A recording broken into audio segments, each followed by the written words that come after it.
Hi, I'm Karen Marie Eust, and I'm here with Erin Reibel from Real Kids, Real Faith. And today we're discussing how to talk with children about controversial or difficult social issues. Our guest is Dr. Ruth Wills, who's a primary school teacher and also the editor of the Bloomsbury Handbook of Culture and Identity from Early Childhood to Early Adulthood. And she's a lecturer at Liverpool Hope University in the United Kingdom. We're very excited that she's able to be with us today. Welcome, Dr. Wills. Thank you.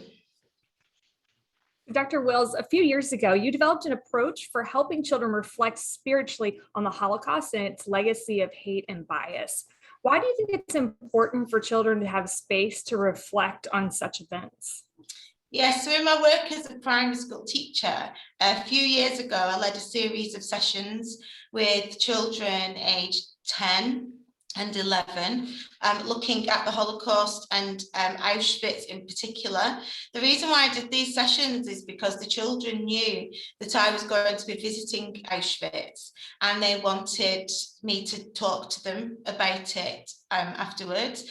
And so they were really interested learning about the history of the Second World War and particularly about the Holocaust. And so, of course, in a primary school in England, we need to fulfill the national curriculum, and so this helped fulfill the history curriculum.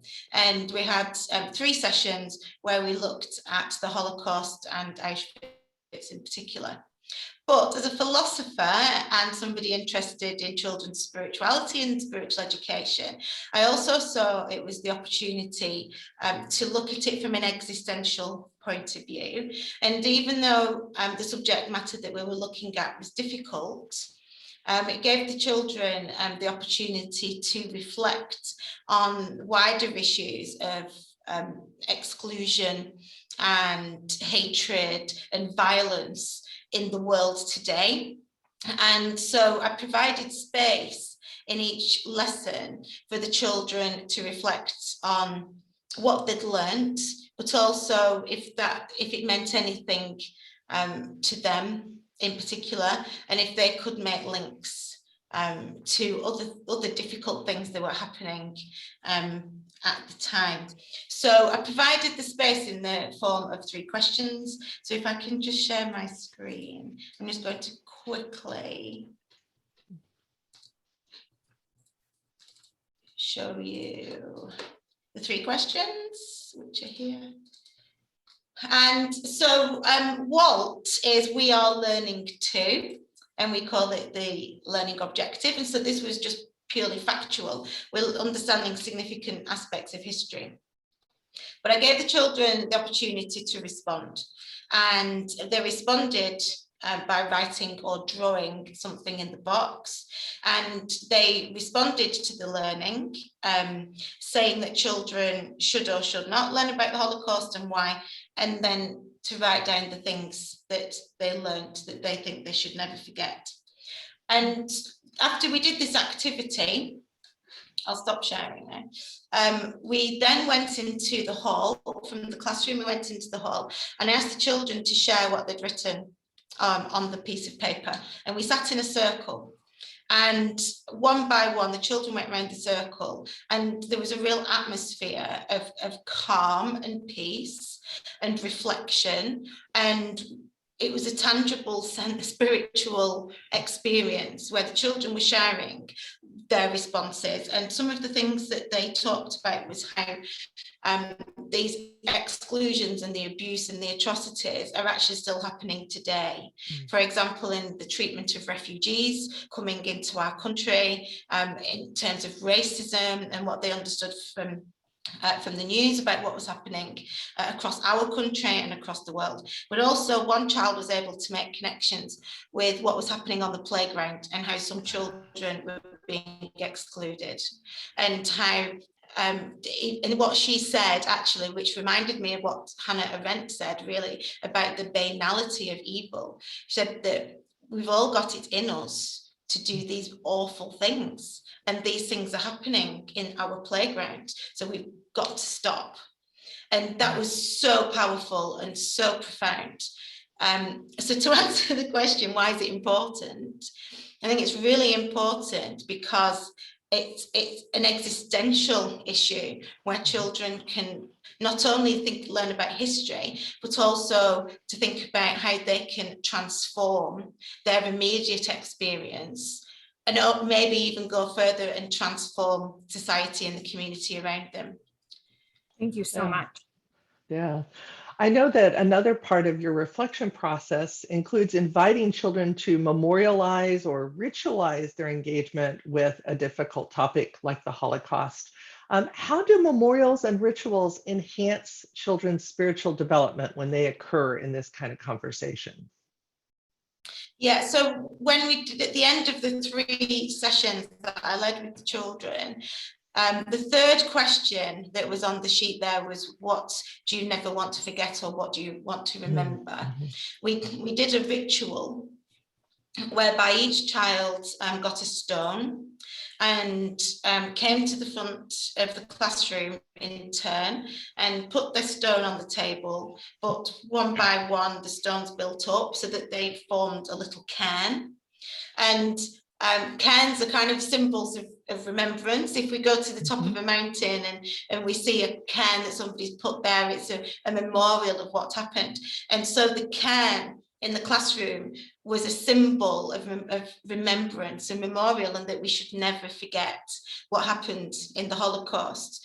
But I think even more significant than that, the physical aspect of placing the stone and saying the thing that we should never forget made it personal to each individual child.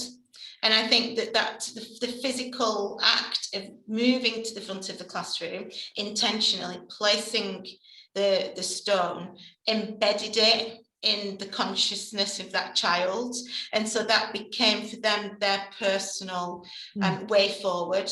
So what should we never forget? We should never forget that awful things have happened, that people have been abused and murdered and treated in this way. But we've also got to remember that we can do something to change the course of history. And so I think that physical act and the tangible nature of the stone and the act of and the speech, I think all of that ritualized the remembering, but also the physical symbol of the cairn, I think was really important as well. And so of course we took photographs, which we do in school a lot, but those photographs, they're for evidence for the Ofsted inspectors, but the photographs are still there, and we can revisit those photographs anytime.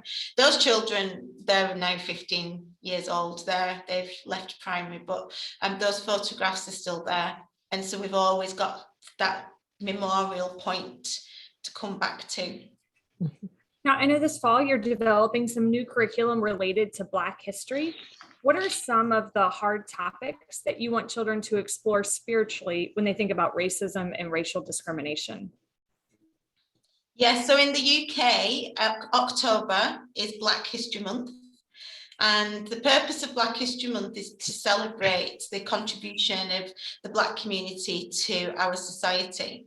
But I've also used it as the opportunity to wrestle again with some difficult issues. And I'll just explain a little bit of what I've done in class and what I'm expecting to do in class. So the first lesson was last week, and we listened to the song Blackbird by the Beatles. And it has in the song the line, "You were only waiting for the moment to be free." And it's a song about civil rights and based on the civil rights movement. And so we looked at what we think freedom is. And because these children are aged 10 or 11, they're able to look at issues like this from a more philosophical point of view than maybe younger children. And so we looked at freedom and we said, well, actually, does freedom mean you can do whatever you want? Or do we have morals, or do we have ethics, or do we have values that allow us to be free, but almost stop us from being free? What is it that stops us from doing whatever we want? Because if we did, then we'd cause chaos. And so we use that song to talk about freedom and what freedom means. But we also looked at the civil rights movement and what that meant in history. We looked at issues of segregation, exclusion, white supremacy, male supremacy. And what tends to happen in class is that we start looking at a topic, so the civil rights movement, but then the children throw in their own questions and their own contributions. And so I don't have an agenda. It's like, well, let's just listen to this song, let's learn what the civil rights movement is, and then open it up to the children. And so words like segregation, they were using, white supremacy, they were using, they've obviously heard that on the TV, but they do understand what it means. But we've also been able to talk about racism. And of course, Black Lives Matter, that's a global phenomenon. Of course, children do know about George Floyd and everything that's happened coming out of America. But what's really pertinent to us, and this is what we're going to be looking at in the next few weeks, is that we just had the European Football Championships, and England were playing in the final. 0-0 score, it went to penalties, and the 3 players who missed the penalties, meaning that we didn't win the cup, were all of Black heritage. And so they suffered online abuse, physical abuse, awful. So there's one guy called Marcus Rashford, who's local to us, he's from Manchester. And there's a mural on a wall in Manchester of him that was defaced, people writing profane things. So George Floyd is a long way away. Marcus Rashford is 10 miles down the road. And so they're able to talk about racism in relation to this local boy who they feel that they know because he's 19 and lives down the road. So we've been talking about racism and thinking particularly again about exclusion and how people are being treated differently and why. And this is something that they're wrestling with. Why are people treated differently because of the colour of the skin? Why are people treated differently because they've come from another country? Why? Because in the Holocaust they were Jews, and they really want to get to the bottom of the answer to this question. Why? And of course we don't have any answers, but I think again, using that word space from the first question, in the primary classroom, we can provide the space for them to ask the questions and to wrestle with that. And so I think, again, this has been a really important piece of teaching that I've been able to do because I can't provide the answers, but we can try and work through it together. I noticed when you were talking about that last question that there were a couple of different ways that you were bringing the issue into kind of your situation. One was the Beatles, who of course were big Liverpool folk, and you're in Liverpool in that area. And also this footballer, Marcus, who's from the area and what's happened to him. What other kinds of advice would you give to parents and teachers who are uncomfortable talking about hard topics with children, but want to try to bring that up nonetheless and make those spaces that you're talking about? Yeah, I think that it is challenging to talk about difficult issues with children, and sometimes I think we either want to protect them from difficult issues, or we feel that we might be opening them up to things that they can't handle.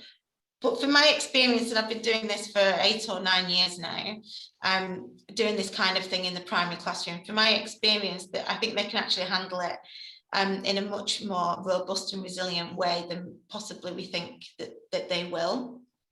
Also, I know, and it may be because I work in a Catholic school, and so we have certain morals and values that we try to instill in the children, but I know that they actively want to be involved in these kinds of conversations. So it's not just about racism, not just about the Holocaust. They want to be involved in conversations about climate change and homelessness and poverty. And by opening it up in the classroom or even in the home, children can feel really empowered. And I think what they find difficult is when we come at issues with a fait accompli, the adult answer. I think they feel when we open up the space and we give them the opportunity to talk and to contribute their own ideas, that actually they feel that they are taking part in making a difference, and they really do feel empowered. So even if we think it's challenging and we think that it might be really, really hard, I think we can do it. So if I can just quickly use a visual example. So when I was doing the Holocaust, I really struggled with whether I should show these photographs to the children. So this is of the gas chamber. And then we've got, this is the execution wall. And this is the crematorium, or the remains of the crematorium. And there's just human ash all around the crematorium. And then here we've got the outside of the gas chamber. And then, of course, I couldn't not teach the Holocaust without showing this iconic picture of the Arbeit Macht gate. And I did struggle, and I asked the teacher, because I'm not the class teacher, I asked the teacher, should I show these pictures to the children? And he said, yes, absolutely, because we don't want to sanitize this story. We want them to learn it pretty much as it is. And so we did, and I think that was really powerful to do that. So I would just say, you know, if you know your children, you know what they're capable of, and I think that we should be tackling difficult issues with children. Dr. Wills, thank you so much for sharing these insights. Thank you for talking us through how this has looked for you in the classroom and how parents can engage with this with their own children. We really appreciate you joining us today. Thank you.